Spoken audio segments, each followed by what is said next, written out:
انسانوں کی چار قسمیں، یعنی حدیث میں جو چیز ذکر کی گئی تھی جس کی روشنی میں واقعہ تھا کہ انسانوں کی چار قسمیں ہیں، ان چار قسموں کو کل قیامت میں دو بنا دیا جائے گا۔ نمبر ایک جاہل مالدار، نمبر دو جاہل غریب۔ یعنی جاہل مالدار سے مراد یہ تھی کہ جس کو اللہ نے مال دیا لیکن وہ جاہل اتنا ہے کہ اس کو مال صحیح جگہ پہ خرچ نہیں کرنا آتا، اجاڑ دیتا ہے، ضائع کر دیتا ہے، برباد کر دیتا ہے۔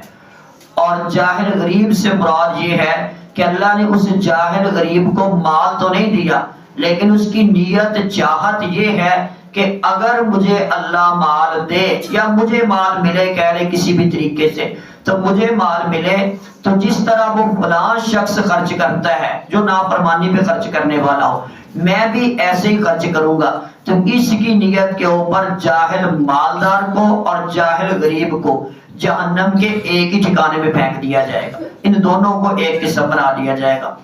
اور دوسری قسم تھی مالدار علم والا اور غریب علم والا۔ مالدار علم والا کہ ایسا مالدار جس کو اللہ نے علم بھی دیا ہے، حکمت دی ہے، بصیرت دی ہے، اس کو پتا ہے کہ مال کو کہاں خرچ کرنے میں کمال ہوتا ہے، کہاں خرچ کرنے میں اللہ کا شکر ادا ہوتا ہے، کہاں خرچ کرنے میں اللہ راضی ہوتا ہے، کہاں خرچ کرنے کی ضرورت ہے، کون سا میرے لیے میری نسلوں کے لیے فائدہ مند ہوگا، صدقہ جاریہ بنے گا۔ تو ایسا علم والا کہ جس کو اللہ نے علم بھی دیا اور مال بھی دیا، علم کو اور مال کو خرچ کرنے کی حکمت بھی دی۔ یؤتی الحکمۃ من یشاء، یعنی اللہ جس کو چاہتا ہے حکمت عطا کر دیتا ہے، حکمت دین بھی اور حکمت دنیا بھی۔ تو پھر دوسرا بندہ کون بنا، یعنی چوتھی قسم علم والا غریب۔ علم والا ہے لیکن امیر نہیں ہے، چاہت کیا رکھتا ہے کہ جس طرح علم والا مالدار اپنے مال کو صحیح جگہ خرچ کر رہا ہے، اے اللہ مجھ غریب کو، مجھ گناہگار کو ملا تو میں بھی یہی کام کروں جو فلاں مال والا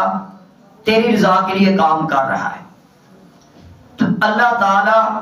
اپنی رحمت کے ساتھ ان دونوں کو، یعنی غریب علم والے کو اور مالدار علم والے کو، دونوں کو جنت میں ایک جگہ اکٹھا کر دے گا۔ اس کی نسبت سے جو واقعہ میں نے ذکر کیا تھا اس کا عنوان مجرا تھا، اس واقعہ کا جو جاوید چودھری کے میں نے کالم سے اخذ کیا تھا۔ اس واقعہ کے اسباق کہ اللہ تعالیٰ کی نعمتوں کی قدر کرنی چاہیے ورنہ وہ نعمتیں چھن بھی سکتی ہیں۔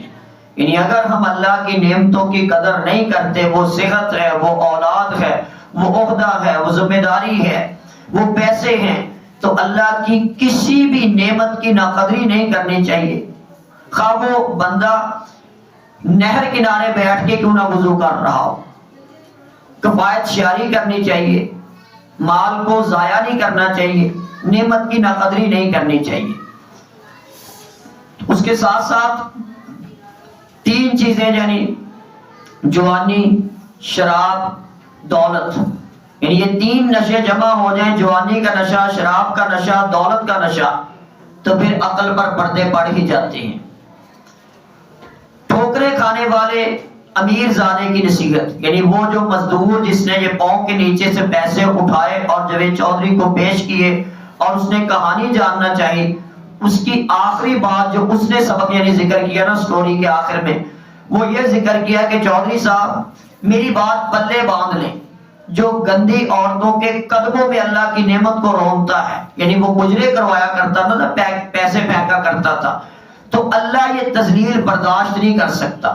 یعنی یہ اس کا خلاصہ یہ تھا کہ مجرا کروانے والا کبھی امیر نہیں رہ سکتا، یعنی وہ چند دن تو ایسے معاملے کر لے گا، چند سال، لیکن اللہ اس کو یعنی ذلیل کر دے گا، اس کے بعد اس سے یہ نعمت چھین لی جائے گی۔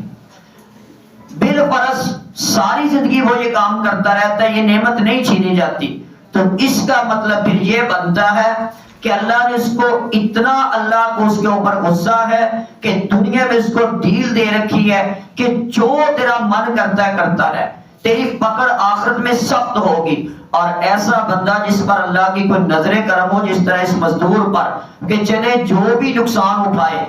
لیکن چوٹ لگی واپس آ گیا انسان بن گیا. تو اس لیے جو اللہ چوٹیں لگاتا ہے